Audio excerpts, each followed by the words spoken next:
Show on Kids Place Live, and I've got a little animals behaving badly story for you, Tori. Yes, let's hear it. This one is out of Richmond, California, where the Richmond Police Department responded to a call for a burglary. It was a call from the city corporation yard. An employee said, you know what? There is something happening. It sounds like there is a banging going on the administration office door. I think a burglar is attempting to break in. And the police department said, we'll be right on the case. And they came out, and they were all ready to catch the perps, and then they realized there's no one at eye level. They looked down, and sure enough, it was a dozen raccoons fighting. What? Yeah, it was just a bunch of raccoons fighting. A dozen raccoons fighting. What? They were fighting each other? Uh-huh.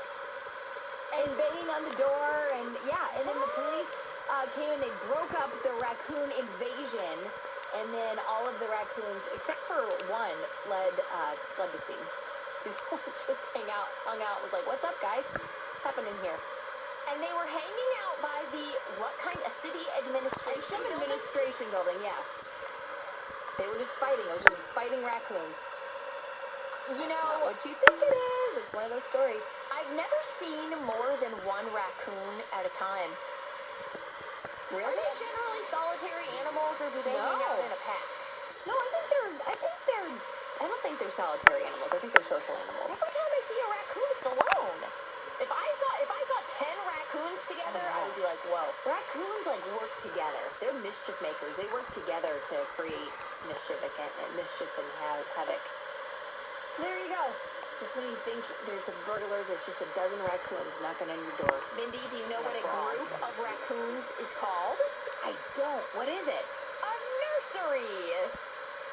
That is way too cute of a name for a pack of wild raccoons. Trash pandas. A nursery of trash pandas. There you go. That's not what you think it is. If you got an animals behaving badly story from your life, whether it is a pet or maybe you live in a place where there's a lot of wild animals. We have this problem. I wouldn't say it's a problem. I love it. There's foxes all over our neighborhood. And there was I guess you could say it was a problem earlier this summer where somebody found people were losing their shoes. If people left their shoes outside, why are you leaving your shoes outside overnight? If people left their shoes outside overnight, the shoes would go missing the next day, and then somebody they found a fox den full of shoes. No. The foxes were stealing the shoes and bringing them to the fox den. What? It was like a big scandal in our neighborhood. What's happening with all the shoes? It was the foxes. Stealing the shoes. What? I had no idea. What? I don't know what they were doing with the shoes. They're just mischief makers. So if you've got an animals behaving badly story, whether it's a pet or a wild animal, call us up. We want to hear all about it. 1-866-328-2345. It's the Absolutely Mindy Show on Kids Place Live.